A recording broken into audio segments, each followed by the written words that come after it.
Today I'm learning to make a magnetic bottle opener. Should be pretty simple, but it's way too cold in the garage to keep that open. So after I made my last video, I was looking around the internet at bottle openers, and I saw this GIF or GIF or whatever you want to call it, and I thought that would be pretty easy to make one of those, so I thought I'd give it a try.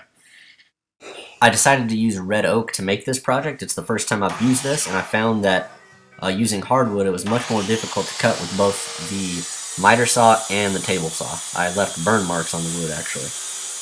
At the miter saw, I went ahead and cut it down to a final length of 8 inches. And then moving over to the table saw, I cut it down to a width of 4 inches. For the next step, I got a Forstner bit, and I just bought a set of Forstner bits so I'd have tons of sizes to work with.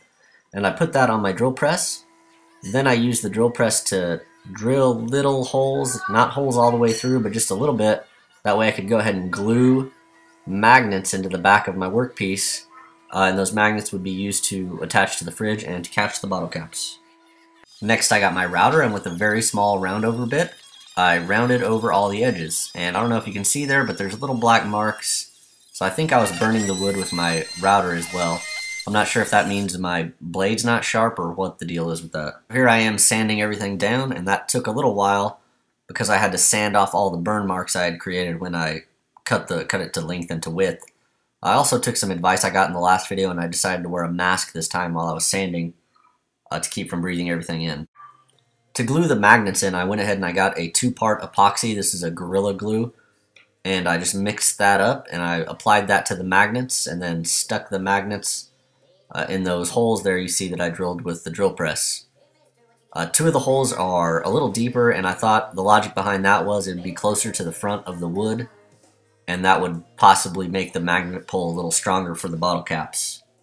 If you watch closely here, you can see I made a mess of it a few times, dropping the magnet in the epoxy, and then also when I was putting the second magnet in, I flipped it upside down, and when I did that, I accidentally stuck it to the first magnet I had put in there. So to fix that problem, I used boards to cover the holes after I'd put each individual magnet in, and that was to keep those magnets from attracting each other. I really liked the way the red oak looked, so I didn't use a stain for this. I just used polyurethane gloss, and I like the way that turned out. I think it turned out pretty nice. For the final step, I just had to attach the bottle opener that I ordered off Amazon.com, and I think that was around $9 or $10. And I just screwed that on there. And here it is in action. Boom, it works. So I was pretty happy with the project. Daddy, I like to clap all the time.